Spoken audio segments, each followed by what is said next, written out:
Tim, what's going on? Dude, man, you shocked me there for a second, man. It's been crazy out there. What are you seeing? What's going on, brother? So, Tim, we always talk before the podcast, like, what are we going to talk about this week? And Yeah. Tim posed this question: why aren't people buying houses anymore? So I'm like going through, thinking of all these things. Searching the inventory, searching the Google, right? Well, I didn't at first because I wanted to know if I was going to guess the right answer. Right. So let's start with that. Like, and then I'm just going to say, when we got to the end of our discussion, I concluded that that's not even a relevant question, because I don't even believe that. I guess I would have to look at some figures, but I'm not. What I see in the marketplace is people like fist fighting for houses again. Sure. And house prices going up, and the people that are, that I'm working with are buying houses. Yep. So I guess there's probably a figure somewhere, because when I popped this up, it kept saying, like, why aren't millennials buying houses? Why are Gen Z not buying houses? I don't know if there's a trend in renting where, like, a higher percentage of the population is renting, because, again, I'm just sort of like maybe even disagreeing with the premise. But I would say let's just go off the premise of, if people weren't buying houses, or the people that don't buy houses that normally would buy houses, what would be the reasons why they're not buying houses? All right, so let's start there, right? Ready, Brian? Yeah, let's go with that. Cash to close? So I'll say that is a thing, because prior to the pandemic, 2019, Sure. the transactions I was a part of, and I'm a part of middle class America, 200 to a million. I'm right in just the regular people buying regular houses with regular families. I don't do condos, vacation houses. 9 out of 10 we're getting 3% closing help since I started in 2009 all the way up until 19. A full 10 years, 9 out of 10. And the people that weren't getting it were anybody who was buying a house above a certain price range. It used to be 5, now it's probably more like 6 or 7. Like, by the time you were buying a $600,000 or $700,000 house, you'd already sold a house. You don't need closing help most of the time. Yeah, and then people buying condos, people buying the Solomon's Landing, like, they never got closing help. It's like, really older people that are selling their last condo to really older people who had it. Other than that, okay, now fast forward 2019. It's 9 out of 10 pay their own closing costs. That's correct. That's true. That's true. But I don't think cash to close is holding back buyers. I will tell you. So here's the thing, man. Like, you and I are working on a deal right now. Yep. They were not necessarily properly appreciative of how much it was going to actually cost.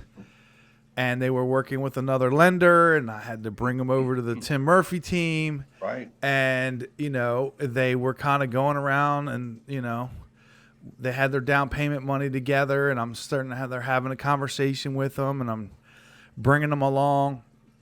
You don't want to just run into somebody and say, hey, we're switching lenders. You gotta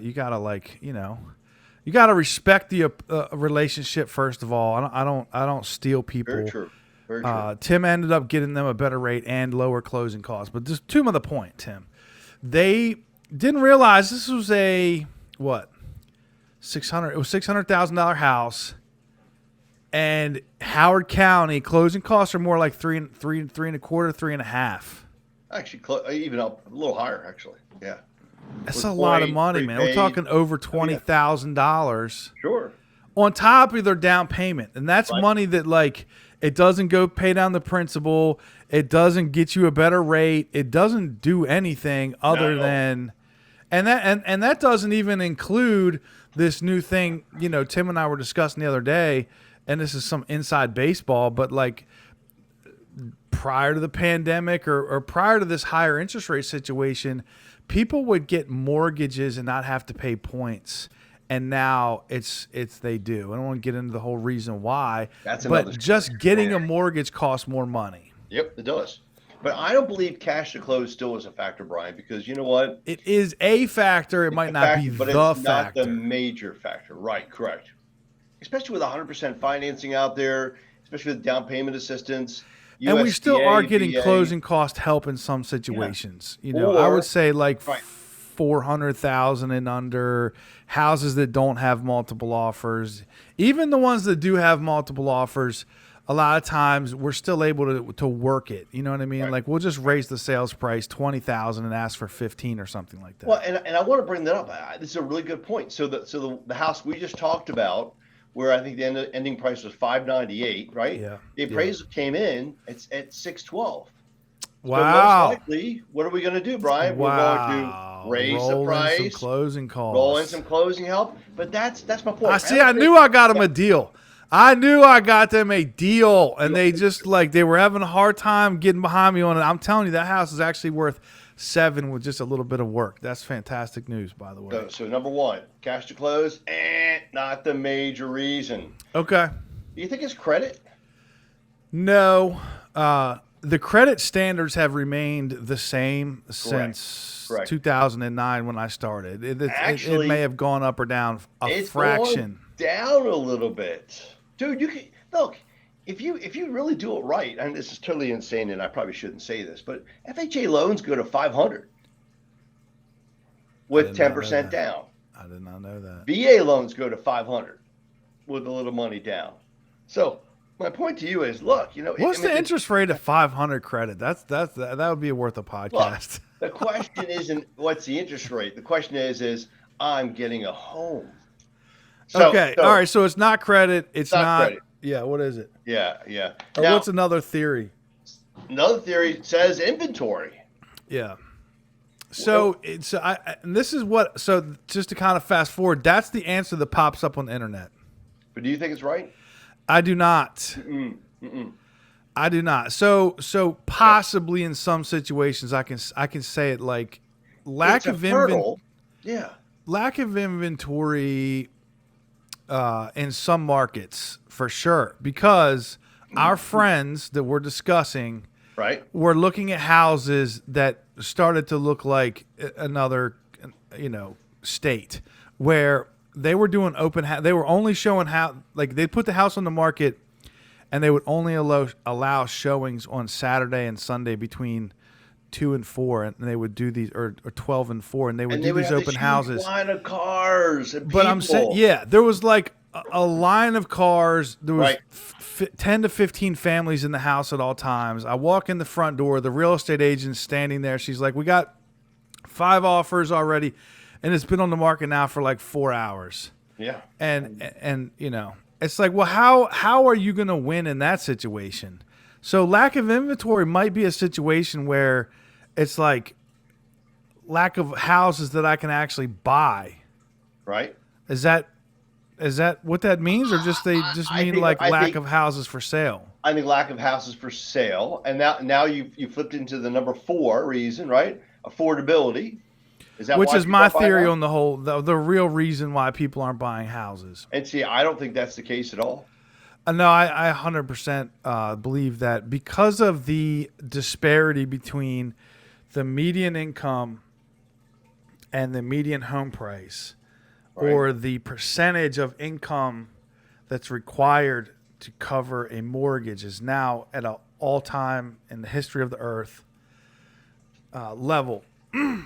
I remember when I started in this business, everybody's number was 1,500. Do you remember that? I mean, it probably wasn't. It was everybody's number was like they wanted to stay at 1,500. 2,000, you felt like people were. They felt like they were stretching themselves. I'm putting people in houses and their payments like over $5,000 a month. Yeah, baby. You know what I'm saying? Like, oh my gosh, God. Dude. Yeah, I hear you, brother. I hear you. But I don't think that's the case either. Look, Brian, we've talked about this, and I'm going to bring this out right now. Ready? The state of Maryland every month puts out, the housing statistics for Maryland, right? And everybody says nobody's buying houses, nobody's selling houses. Brian, 6,657 people bought houses last month, dude. Oh, Come that's right. I on now. forgot. I forgot. At the end of our discussion, we both Yeah, disagreed with the premise of the question to begin with. People are buying houses, but exactly. But you it's, know why? The number one reason people don't get a house? What do you think? I said that it's because I think they got priced out of the market. I think it's because they're not Combination making of all of they're the above. not making a strong enough competitive creative offer. And I will pose this question to you, right?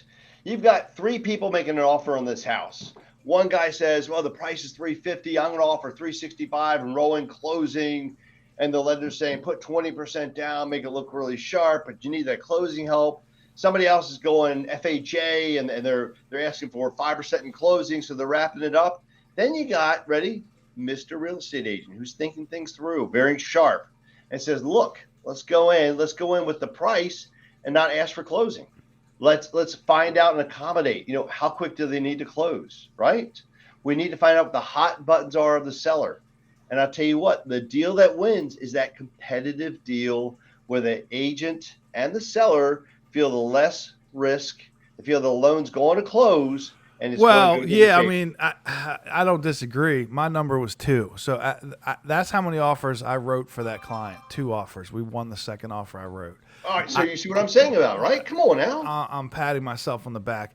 You did a phenomenal, dude. I was shocked. I get an email from you last night. Contracts accepted. I'm like, Well, that what the was hell? You just different. made 2 offers. Yeah.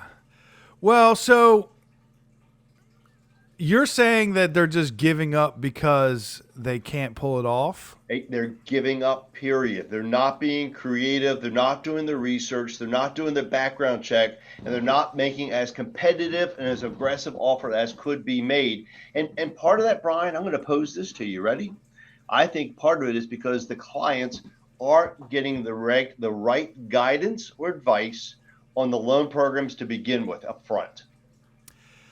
Yeah, I would say that there is definitely an opportunity for most people to do better than they end up doing. But I would Tremendous. also say Yeah. that we didn't need to have level 8 expertise to pull this off a couple years ago, right? No, but today, Brian. Okay, Yeah, I agree. dude. I agree. But most people don't have access to a realtor and a lender who are going to be a level 8, 9, or 10. You know what I mean? Like, so most people are part of that group of people that were in the parking lot of these houses that had 40 and 50 people. They're just there with, the average agent sells what, 4 houses a year. Yeah. Now it's probably like 3.5 with the current market. Like, so. Right.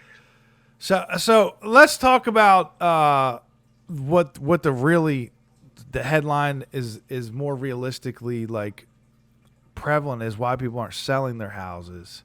You know what? Now And that's I an would easy I one though. completely- That's an a easy 10-second right? one. Yeah. And why is that? It's because can they find a house that they want to go to? Because they're sitting on a 3% interest rate. Exactly right. And that's why the sellers don't want to sell and they don't want to try to not find another house because like I'm at 3. My mortgage payment is $2,000. Brian got me under the loop, and Brian showed me the $600,000 house.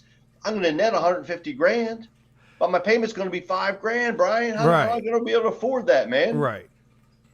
Yeah, So and I think that's what it the is key. across the board. Across the board. So how do you convince those clients to sell? Don't give up, man. You know the story. Come on now. I don't. So here's the thing that I've learned in real estate, and I don't think, except for buyers who think that it's harder to buy a house than it actually is. Other than that, I don't think you can talk people into buying or selling a house most of the time. So I don't Brian, even bother. You and I both had a client just recently settle. And in fact, they sold their house in one county, bought a house in another county. You know what I'm talking about, right? No. Basically, Yes. Same price, right? Yeah. They sold a house and they bought a house at the exact same price in a different area. At different, higher interest rates. Oh, yes. And they were motivated because the wife wanted to be closer to work. That was Right. huge, right? Yeah. That's a driving factor. But their payment, Brian, went up higher. I know, but that's my whole point. Neither one of us talked them into that, though. It wasn't like they were like, we didn't talk them into it, but we gave them the proper perspective. Now, let me kind of paint the picture of this way. You presented the fact that they're going to get top dollar for their home. They Right. did. You got top dollar. Yeah. They netted a pretty piece. So look at this perspective. We netted a top dollar, number one, and then we turned the perspective around and said, look, let's look at this picture from the perspective of don't just slam all the money back into the home. What did we do? Paid off some debt. Yeah, we paid off a big chunk of debt that made that increase in mortgage payment offset, number one, right? Yeah. Number two, we left a big chunk of money set aside for emergency reserves, which they never had. So these people have never been debt free, and they've never had emergency reserves. The wife is going to be in a better job, a better location, closer to work, so a much more secure environment, right? Yeah. It was a brand new home. The payment, Brian, was a couple $1,000s higher than what they're paying, but Yeah. they recognized the long-term value and appreciation. So people just don't have the right perspective. Not everybody has all those external factors. Like most people are in a simple move, like I would like a bigger house. Okay, well, I'm having another kid. I'd like a bigger house. Exactly. I'm retiring. I'd like a smaller house. I wouldn't want to go up the stairs. None of those factors are enough to motivate people to pay $2,000 a month more for the same exact house. Well, except for if at some point in time the pain of going up and down those stairs is enough to drive you get a chairlift. home. You seen the new elevators now? You can just put them right in your house. It's like a little tube. No, not so much. That's what I'm getting. Yeah, no. But my point is there's always a driving perspective. There's always a reason. There's always a way to properly structure things. And then you keep in mind, are house prices going down, Brian? No. Okay, no, exactly. In fact, every month I look at this report and it says, oh, home prices are up another 1.5%. I mean, we keep hearing this rate values are going to crash and burn, and they're going to be burning the furniture to keep the house warm. Come on, Brian, seriously. I get it, man. I get it, but I still go back to this idea that I don't think that you and I are able to move the needle in most people's minds. I think it's great that we have the ability to give people perspectives that they don't already have, and to be able to point them in the right direction and sort of like hone their attempts at buying a house or selling a house to get it to be, to work out better for them. But we're not going to, our podcast unfortunately doesn't get enough influence to convince America that they're wrong about all their current set of choices. So what do we need to do to convince America to do that, Brian? Well, I guess we need to be more entertaining, or we need to figure out the Google algorithm better so that we get more views. Because so the question is, people are buying homes and people are selling their homes. We don't have like 800,000 people watch our videos, Tim. Unfortunately, I don't know what it is. You know what it is, Brian? We need to have like a giveaway. Yes. Well, we can start with the giveaway. The other thing I think we need is like a more entertaining subject matter that people generally care about. If we were talking about the sub that went down, or the solar flare, or we were talking about Taylor Swift, dude, Swiftie, there you go. We could probably have more viewers. True that. But I don't think that serves the purpose of, like, at that point, what are we even doing? What would be the purpose of that? So I ordered a bunch of these the other day. These are Yeti mugs. Yeti, dude, that's nice. They're brand new. They're the kind that have the magnetic thing on here that they close, the lid close, and they're going out of stock for some reason. They're going to change this. Oh, yeah. So I was thinking we could do a trivia. All right, I typed in real estate trivia. Tim, I'm going to ask you some of these questions. Oh, geez, don't put me on the spot, man. What you got? And I'm going to see if you can just answer them. So pick a number between 1 and 20. 7. All right. Question number 7 is American Northwest Realty Group serving Oregon, Washington is the blank property group. Fill in the one word. Okay. This is like some. All right, let's choose 14 then. That's a better number. Okay. So Jonathan Scott, who made a 2020 PBS solar energy documentary called Power Trip, as best known as the co-host with his twin Drew of what HGTV real estate show? And I have no idea what the hell it is. Property Brothers. Do you remember? I don't have TV, Brian. Remember? Yeah. stopped watching I don't TV have again. TV either. In fact, if Yeah. I didn't see the answer, I was not going to get that right. All right. How about this? I'll throw one to you. Ready? Yeah. This is kind of crazy. What's the percentage of people that do USDA loans in the United States out of 100? So, I guess here's why I think that this is a low number. You would have to Dude, look it's at 100%, and it's rolled. No. Here's the thing: what percentage of people live in metropolitan areas? That's true. Yeah, that's true. It's high. over 80%. But okay, let me ask you this: so Is you only Calvert have County, access to 20%, and of the 20%, right? how many of them are in actual USDA eligible areas? I would say probably 15%. Okay. Right. Okay. And then of the 15%, how many of them are buying houses that would qualify, meaning that their income is too high? I would say another 5%. So now you're down to 10% of people could use a USDA loan. program. Yeah, and you don't have to be a first-time home buyer, right? Right. So I would say the number is probably, we'll go with 7. 7% in the United States use USDA loans. Yeah. That's my guess. You want me to tell you the answer, or is Yeah. it a trivia question? No, that's it. 0.4%. That's sad, Brian. Well, That's I'll tell you the other reason why. And then here's Yeah. the thing is, like, we don't understand this here. What do you think the income limit is in rural Tennessee for someone to get a USDA loan? Ooh, that's a great question. For a whole household. For a whole house. Like a family of 4. And you're buying a house in, like, West Texas or Right. Wyoming, all right, or Mississippi.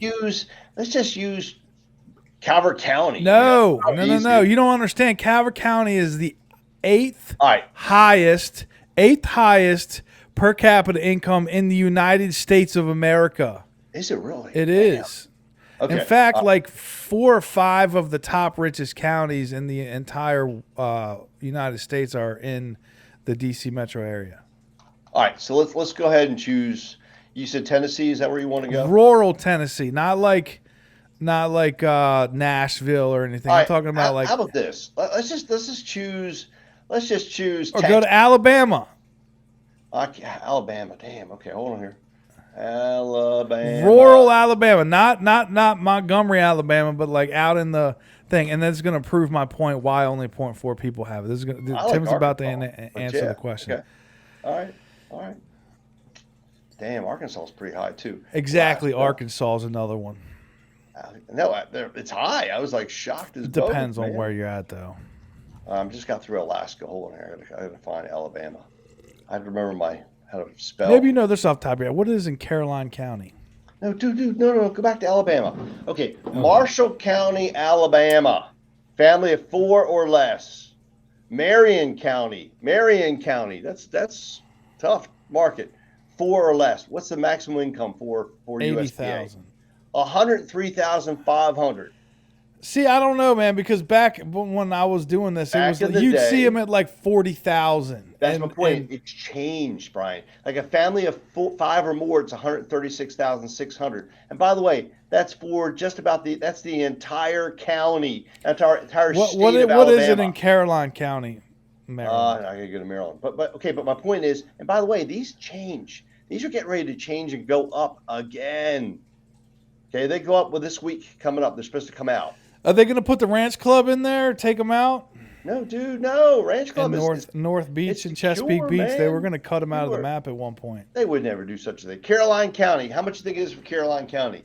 Family 4 or less. 84,000. $121,350. Don't tell me that USDA is not appreciated. Seriously, that's unreal. That is unreal. Oh, you're right. So It is. and so my point, and by the way, it all changes, okay, in the next couple of days. It normally comes around the middle of June, should be coming out shortly. So my point is I think there's a lot of programs that are not talked about that are available out there that Sellers don't know are available to them. Buyers don't know they're available out to them, but they could be able to do something. Well, the other one is the debt to income front ratio is a big problem for USD, especially in today's market. It's like 34%. It's a little tight. It is tighter. There's no question. That's probably about it. what keeps most people out. It's tighter. There's no question about that. Yeah. But here's the key, Brian. Ready? You got somebody selling a house. What do you do with the money? You pay off their debt. And now the debt to income ratio is not an issue anymore, right? So that's my point, Brian. I think there's options out there. I think it comes down to perspective. I think it comes down to how people utilize their income and how people approach the purchase or sale of a home. And when I say the number one reason people aren't buying homes, dude, people are buying homes, Brian. They are. It's all in the perspective, man. It really is. They are. All right, man. You good? All right, so here's their last question. How do I get my Yeti mug? I'm gonna have to come up with something else. I'll sort of put it in my email. If you haven't subscribed to my email, shoot me an email and I'll put you on my list. I'm gonna give away a Yeti mug every week. Initially constructed as a temporary advertisement for a local real estate development, 2023 will mark the 100th anniversary of the construction of what famous 9 letters? Shit. July 13th, 2023, initially constructed as a temporary advertisement for a local real estate development.